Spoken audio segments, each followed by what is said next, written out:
మల్లు రవి ఖమ్మం మరికో చిన్నవాడాడు వాళ్ళ అది 75 సంవత్సరాలు గడిచిపోయిన చరిత్ర గడిచిపోయిన కథ కాబట్టి ఆయనకి అలా ఉనికే లేదు.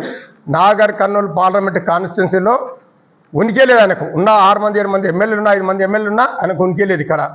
మరి తర్వాత ప్రవీణ్ గారు ఆర్ఎస్ ప్రవీణ్ గారు నిన్నటి వరకు మీ అందరూ తెలిసిన విషయమే. బీఎస్పీ అని చెప్పి బీఎస్పీ జైన్ అయ్యి మరి దాన్ని కొట్టి మరి కేసీఆర్ గారిని ఎన్ని తిట్టు తిట్టిండు ఎంత తిట్టిండు, మరి హిందూ మతం మీద ఎన్ని తిట్టు తిట్టిండు, ఏ విధంగా మాట్లాడి ఎట్లా చేసిండు, మరి ఈరోజు ఏ విధంగా క్యాన్వసింగ్ చేస్తున్నాడు, ఎట్లా వస్తున్న ప్రజల ముందుకు మనందరూ తెలిసిన విషయమే. కాబట్టి అక్కడ ఆర్ఎస్ ప్రవీణ్ కుమార్ కానీ తర్వాత ఇక్కడ మల్లు రవి కానీ ఇద్దరు అవుట్డేట్ పొలిటిక్స్. ఇక్కడ ఈయన భారతదేశంలోనే 542 సీట్లు ఉన్నటువంటి పార్లమెంట్లో 36 సంవత్సరాలు ఉన్నటువంటి వ్యక్తి, ఏకైక వ్యక్తి భరత్ ప్రసాద్ గారు. కాబట్టి నాగర్ ప్రజానీకం గుడకంగా అక్కడ తండ్రి చరిత్ర కానీ ఇక్కడ భారతీయ చరిత్ర కానీ తర్వాత అన్ని రకాలుగా చూసుకున్న నరేంద్ర మోడీ చరిస్మ కానీ ఏ రకంగా చూసుకున్నా ఈరోజు ఆబాల గోపాలం భారతీయ జనతా పార్టీ కమలం పువ్వు గుర్తు మీద వేసి గెలిపేయనికే రెడీగా ఉన్నారు.